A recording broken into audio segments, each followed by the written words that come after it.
The security service of Ukraine has once again attacked the military airfield in occupied Crimea, and not without success. 2 Russian Su-27 fighter jets were hit there. And besides that, today I want to draw special attention to these facts and events. Putin still wants to seize all of Ukraine. American intelligence has discovered that, contrary to statements about being ready for peace, Russia plans to continue the war. The CIA report also mentions the risks for the Baltic countries. Russia's war against Ukraine has always been, and remains, a war about more than just Ukrainian territory. Ukraine and Portugal have signed a military agreement and will jointly produce drones.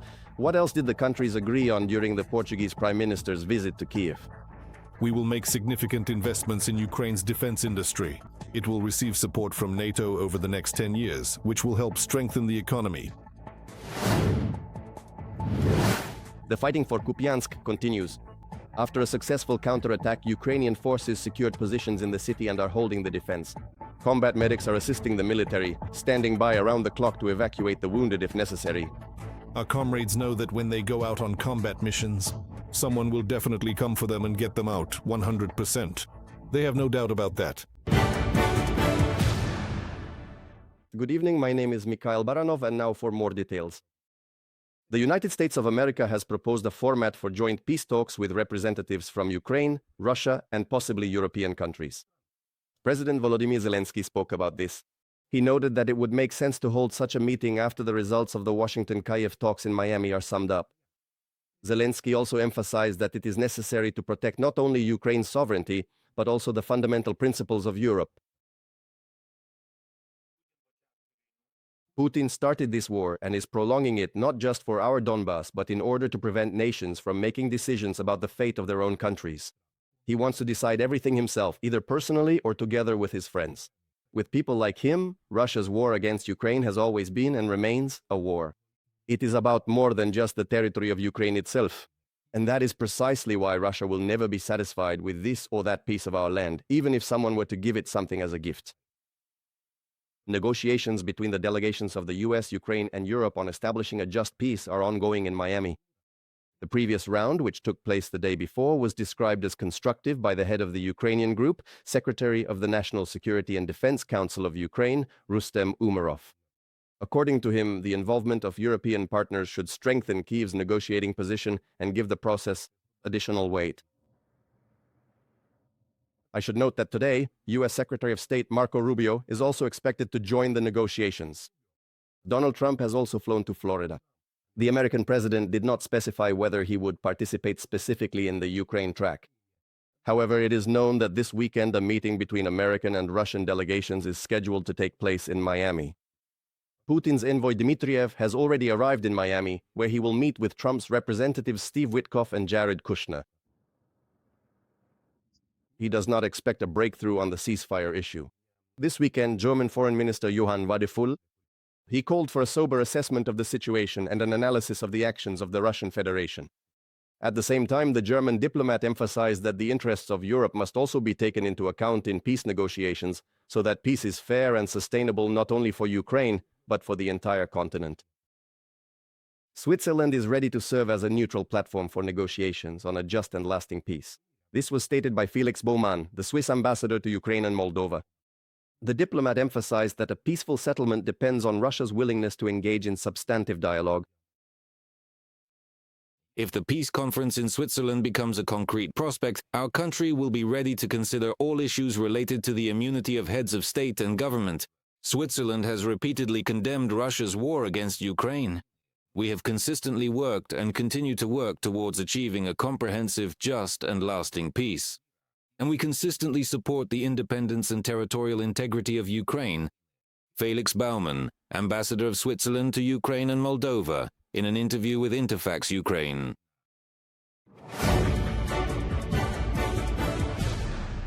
Greece has become the 35th country to sign the Convention on the Commission for Reparations to Ukraine. This was reported by the Council of Europe. Let me remind you, the treaty provides for the creation of an international compensation group that will review claims for damages caused by the aggression of the Russian Federation, and I should note, more than 85,000 such claims have already been submitted. All the information is collected in a special register of damages which was established in 2023 on the basis of the Council of Europe. 44 countries and the European Union have already joined this initiative. Ukraine and Portugal have signed a partnership agreement on the production of maritime drones. This took place during the visit of Portuguese Prime Minister Luis Montenegro to Kiev. He visited Ukraine for the first time since taking office. He stated that in 2026, Lisbon intends to significantly increase its support for the armed forces of Ukraine. Kristina Dombrovskaya will share the details of the visit. The production of maritime drones is one of the most promising areas in the defense sector. This is what Ukrainian President Volodymyr Zelensky stated during a meeting with Portuguese Prime Minister Luis Montenegro in Kiev, the vibrant capital. We have just signed a document establishing a partnership for the production of maritime drones. It is important to achieve results, and in all parts of our Europe there must be enough strength to counter any threats. And modern drones are a real tool for defense. The British newspaper The Times reported that Ukrainian drones have changed the West's perception of military aid. The publication noted that Ukraine's maritime drones are a vivid example of how the country is overturning traditional notions of warfare. Now they can protect the maritime space of Europe as well, noted Portuguese Prime Minister Luis Montenegro.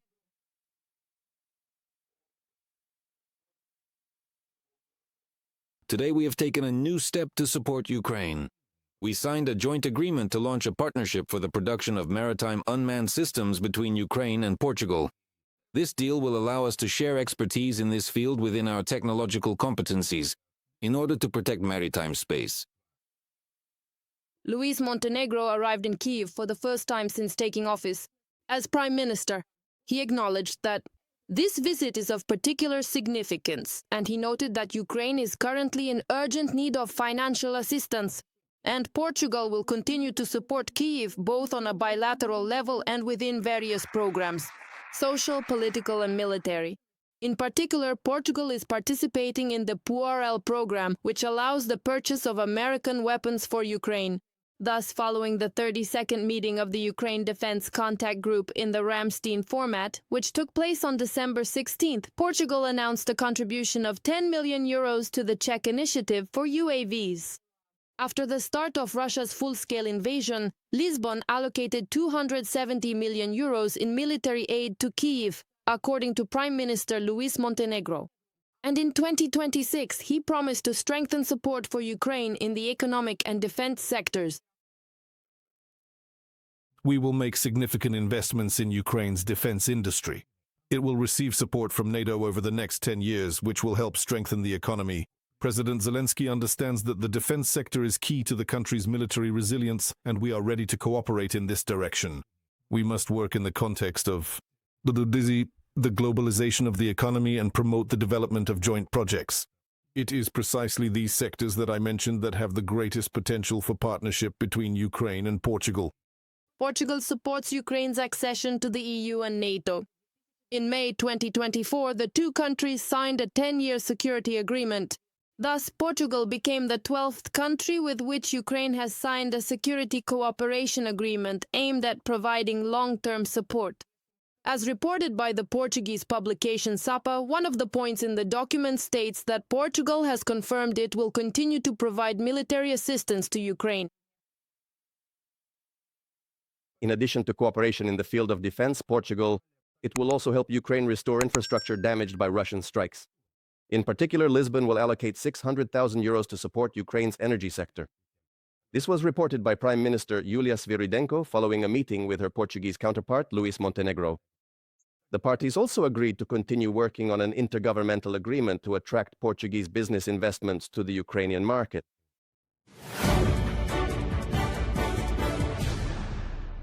Two people were killed and two others injured as a result of a Russian airstrike on Izium in the Kharkiv region. According to the regional prosecutor's office, preliminary reports indicate that the Russians dropped 9 aerial bombs on the city. They hit an inactive industrial facility and residential neighborhoods. One of the munitions destroyed a private house. A married couple was killed. The bodies of the man and woman were recovered from under the rubble by rescuers. As a result of the Russian attack, apartment buildings and private homes, the Palace of Culture, and other civilian infrastructure were also damaged. The Russians attacked the Odessa region with ballistic missiles targeting port infrastructure. 8 people were killed and another 27 were injured. A fire broke out at the site of the missile strike, and cargo trucks in the parking lot caught fire, according to the State Emergency Service. All the injured were hospitalized, and doctors are providing them with the necessary care. The Russian army is deliberately destroying the infrastructure of the Odessa region. In particular, the Russian army has been targeting the bridge over the Dniester for several days now. The humanitarian situation is under control, Prime Minister Yulia Sviridenko reported. And the head of the regional military administration, Ole Kipper, said that the authorities have already developed new transportation routes. Some alternatives have already been implemented and work is ongoing. We are organizing traffic for crossings and ferry services. Yes, it may be uncomfortable for a while, but everything will function and everything will be restored. The strikes by the Russian army on the bridge in the Odessa region do not pose a threat to Ukraine's export potential, said Ukrainian Deputy Prime Minister Oleksiy Kuleba during a conversation with journalists. According to him, the Russian Federation has intensified shelling of the region, including in order to disrupt the operation of the grain corridor. However, Ukraine has already developed alternative routes for exporting products, as well as for supplying the part of the Odessa region that is located beyond the bridge near the village of Mayaki.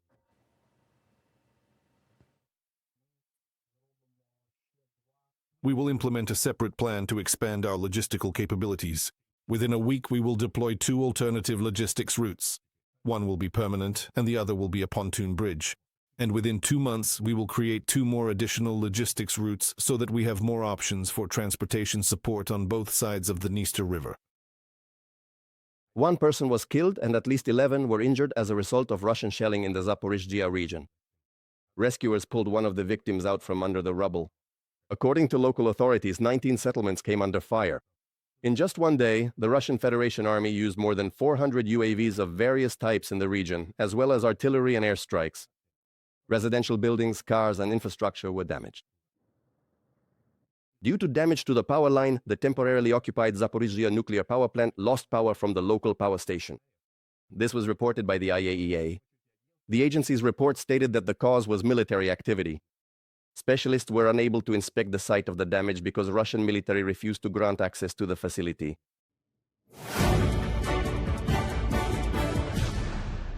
In Crimea, long-range drones from the Alpha Special Operations Center of the Security Service of Ukraine struck 2 Russian Su-27s at the Belbek military airfield. One of the fighter jets was fully armed and ready for takeoff. It was destroyed. The control tower was also hit, depriving the occupiers of the ability to manage flights. The estimated losses for the Russian Federation are around $70 million. Also, in temporarily occupied Crimea, Ukrainian defense forces disabled a Russian radar system, A. In the Caspian Sea, a Russian army warship was struck. According to the General Staff of the Armed Forces of Ukraine, the vessel Okhotnik was patrolling near an oil production platform. There is also damage to the oil rig. A drilling platform at the Filanovsky oil and gas field in the Caspian Sea was hit. The facility belongs to the company Lukoil. The platform is used for oil and gas extraction and is involved in supporting the armed forces of the Russian aggressor. The platform's further operational capability and the extent of the damage are being clarified, according to a statement from the General Staff of the Armed Forces of Ukraine on Telegram. Since the beginning of the day, 128 combat clashes have been recorded along the entire front line. According to the General Staff of the Armed Forces of Ukraine, Ukraine's defense forces are holding back the advance of Russian occupiers in all directions. More details about the situation on the front line are coming up in the report. Ukrainian soldiers have shown the destruction of several Russian attacks in eastern Ukraine. In one of them, operators from the Unmanned Systems Forces precisely destroyed tanks, armored vehicles, as well as a tank bridge layer, depriving the enemy infantry of cover and making any further advance impossible.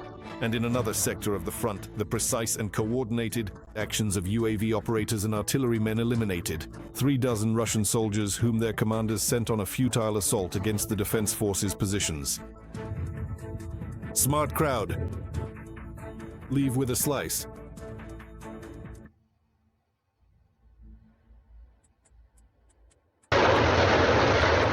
The Pokrovsky direction remains one of the hottest spots. Since the beginning of the day, Ukrainian soldiers have repelled nearly a third of all recorded attacks in this sector of the front. On the front line of Russian attacks, Military experts note that despite the heavy fighting and the enemy's attempts to bypass Pokrovsk from the south and southwest, Ukrainian soldiers are steadfastly holding their positions and eliminating all so-called Russian assault groups. Today, almost along the entire extensive front line, they consistently try to send these so-called lone tourists forward, individuals who are often poorly equipped and ill-prepared, and who they draw fire on themselves, identify firing points, and after that their UAVs start to operate. UAVs artillery, depending on the weather and precise coordinates. Nothing new here. Our task is to spot them earlier, before they reach their combat positions. Basically, we're managing to do that. Even these attempts by the enemy to use vehicles in foggy or bad weather, when they try to bring in their personnel, they don't succeed. And on the Siversky bridgehead, the invaders are increasing their activity near the villages of Dronivka and Serebryanka. In certain areas, they are trying to cross the Siversky Donets River to enter Zakitne and secure positions on the commanding heights. Ukrainian paratroopers are thwarting all attempts by the Russian occupiers. The enemy is using the Serebryansky forest as a staging area to amass manpower, set up positions, deploy pilots and attack drones, as well as to launch further assault operations, particularly towards Serebryanka and Dronivka. The enemy mainly operates in small groups, but each time they encounter organized and fierce resistance from the paratroopers. From a report by the 7th Rapid Response Corps of the Air Assault Forces of the Armed Forces of Ukraine on Telegram, Ukrainian soldiers have also repelled a total of a third of all Russian assaults in the Kostiantynivka, Oleksandrivka and Huliaipol directions. As military experts note, all attempts by the invaders to attack Huliaipol have been unsuccessful. The enemy is trying to encircle the city. The enemy is trying to move some of their sabotage, reconnaissance and assault groups across the Haicha River to create a new front and break through the fortifications that those lines of defense have already been established directly with the second line right in Huliaipol itself.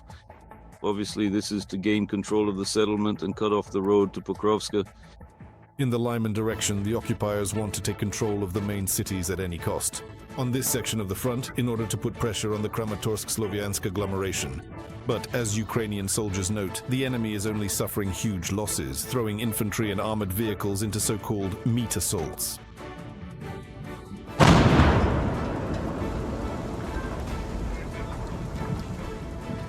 Just in the past day alone, along the entire front line, the defense forces eliminated 1,090 Russian occupiers. Thus, since the start of the full-scale invasion, Russian army losses have exceeded 1,195,000 soldiers. In addition, Ukrainian defenders destroyed more than 30 Russian artillery systems the day before, as well as shot down over 300 drones and disabled more than 100 vehicles of the enemy. Commander-in-Chief of the Armed Forces of Ukraine, Oleksandr Syrsky, held meetings with British and French military officials. With the Chief of the Defense Staff of the United Kingdom and the Commander-in-Chief of the French Armed Forces, he discussed the situation at the front, the current needs of the Ukrainian army, and further strengthening of cooperation. The Commander-in-Chief of the Armed Forces of Ukraine thanked the United Kingdom and France for their steadfast political and military support of Ukraine. Russia is demonstrating its unwillingness to stop the war and is deliberately continuing its offensive actions. At the same time, every day we destroy their manpower and equipment, disrupt their plans, and hold our positions. Despite colossal losses and extraordinary efforts, the Russian army is not achieving any significant operational results. Oleksandr Syrsky, Commander-in-Chief of the Armed Forces of Ukraine, on Facebook. In Kupiansk, fierce fighting continues. After a successful counter-operation, Ukrainian forces blocked the routes for Russian advancement into the city and are holding the defense, trying to minimize their own losses.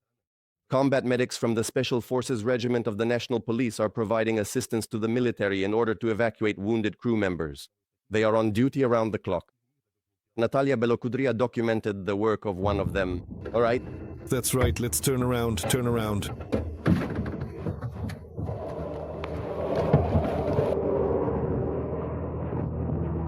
Okay, the door. I'm opening it. Come on. Come on. Are you alive? These are shots of the evacuation of a wounded serviceman from near Kupiansk in the fall of this year. Combat medics have only a few minutes to get their comrade out from the line of fire. After loading into the armored evacuation vehicle, they begin to provide first pre-medical aid to the wounded. Here we have hemostatic bandages, blood stoppers. For treatment, there are also occlusive dressings, tourniquets. These are wet wipes, elastic bandages, and burn dressings, so we mostly deal with bandaging. Dennis, a 23-year-old police sergeant, is one of the 3 crew members of the combat medic team from the Special Police Regiment. A paramedic by training, he graduated from medical college in Kharkiv in 2022. And in 2023, he joined the medics working on the front line. In 2 years of service in the Kharkiv and Kupiansk directions, he has evacuated dozens of wounded. There have been all kinds of cases. Some were more seriously injured. There were wounds to arms and legs, and sometimes just regular blast injuries. The medics are on call around the clock. As soon as information comes in from the line of contact that their help is needed, the duty crew sets out immediately. We start moving. Vladislav, the medevac driver, has 16 years of experience working in the police. He takes part in combat operations. Since 2014, he has been through all of Donbass, serving as an infantryman. Now he has joined the medics. He says they are often shelled, but they still try to save the wounded. Our comrades know that when they go out on combat missions, someone will definitely come for them and get them out. They have no doubt about that.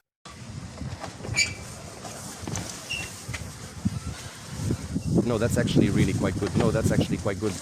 Come on, the roads. Dad, dig in. After a successful counterattack by Ukrainian forces, the situation in Kupiansk has stabilized. But the shelling continues, including against the medics. Now there's even more work since they are helping not only the military but also civilians to evacuate to safer places. The place is completely destroyed. The city is completely destroyed. There are very few civilians left. We're evacuating them. If there's a need, if people ask for help, there's almost no one left there. But there are still some grandmothers and grandfathers. We evacuate them. Dennis, Vlad, and Andriy will be on duty in Kupiansk for a week. Then a new team of medics will take over and they will head to Kharkiv, where they will continue their service. And in the event of shelling, they will be among the first to arrive to help people. Natalia Velohudry and Andriy Domovy from Kharkiv region for Freedom TV channel.